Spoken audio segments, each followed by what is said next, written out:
Hello everyone, আমার আরও একটা নতুন কেকের ভিডিওতে তোমাদেরকে অনেক অনেক ওয়েলকাম। তো কিন্তু আমার ইউটিউবে 1K সাবস্ক্রাইবার কমপ্লিট হয়ে গেছে। তো সেই কারণেই একটা ছোট্ট করে একটা কেক বানিয়েছিলাম একটা সেলিব্রেশন করার জন্য। তো এই 1K সাবস্ক্রাইবার হতে আমার কিন্তু 3 বছর সময় লেগেছে, যদিও আমি ঠিকঠাক মতো অ্যাক্টিভ থাকি না। তো যাই হোক, আমি কিন্তু সেই কেকের ডেকোরেশনটা আজকে তোমাদের সঙ্গে শেয়ার করে নেব। আমাদের বাড়িতে যেহেতু আমরা দুজনেই থাকি আর আমার বাচ্চা, তো সেহেতু সেরকম কেক খাওয়া আর সেরকম আমরা অতটা কেক পছন্দ করি না, আমি তো পছন্দ করি না। তো আমার হাজব্যান্ড আর ছেলে দুজনেই কিন্তু চকলেট ফ্লেভারটা পছন্দ করে, যার কারণে চকলেট ফ্লেভারটাই বানিয়েছি।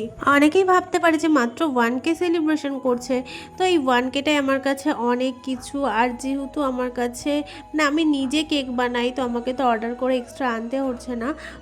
তো আমি যেহেতু নিজেই কেক বানাই আর আমার কাছে সব সরঞ্জামই রয়েছে, তো হাতে সময়ও ছিল, যার কারণে আমি টুক করে বানিয়ে নিয়েছিলাম, একটু ছোট করে সেলিব্রেশন করে নিয়েছিলাম।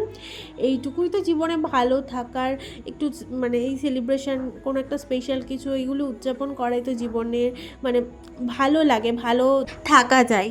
তো যাই হোক, দেখতেই পাচ্ছ আমি এখানে সোমাস ড্রিম কেক যেটা লিখেছিলাম ওটা কিন্তু স্পষ্ট বোঝা যাচ্ছিল না। তো লাস্ট টাইম ওটা তুলে দিয়েছি। আর এখানে 1K যেটা আছে সেটা একটু হাইলাইট হওয়ার জন্য আমি কিন্তু গোল্ডেন ডাস্ট কালার দিয়ে মানে এসেন্স মিশিয়ে আমি কিন্তু এরমভাবে এটাকে কালার করে দিয়েছিলাম। আর সাবস্ক্রাইবারটা আমি নিচেই দিয়েছিলাম। তারপর আমার কেমন জানি মনে হচ্ছিলো একটু ফাঁকা ফাঁকা, আর একটু কেমন একটা লাগছিলো, তো যার কারণে আমি ভেবেছিলাম একটু রেড কালারের বর্ডার দেবো। তারপরে ভাবলাম এখানে পুরোটাই রেড কালার এরকমভাবে করে দিই, তাহলে হয়তো ডেকোরেশনটা আরও ফুটে উঠবে, আরও হয়তো সুন্দর লাগবে। তো দেওয়ার পর দেখলাম হ্যাঁ, এরকম করেই ভালো লাগছে।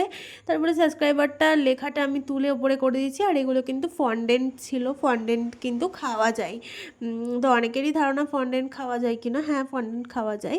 তো যাই হোক, আমি তারপরে লিখে নিয়েছিলাম এখানে 1K সাবস্ক্রাইবার কমপ্লিট। তো এই ছিল কেকটার ফাইনাল লুক। আর আমি কেকটা কাট করছিলাম, তখন কিন্তু আমার ছেলে বলছিল হ্যাপি বার্থডে।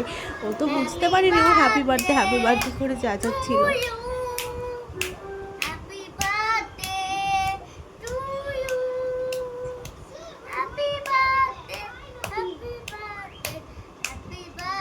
তো নাও, সবার ফার্স্টে কিন্তু আমি কেক কাট করে তোমাদেরকেই খাইয়ে দিলাম, তারপরে আমি আমার হাজব্যান্ডকেও খাইয়ে দিলাম।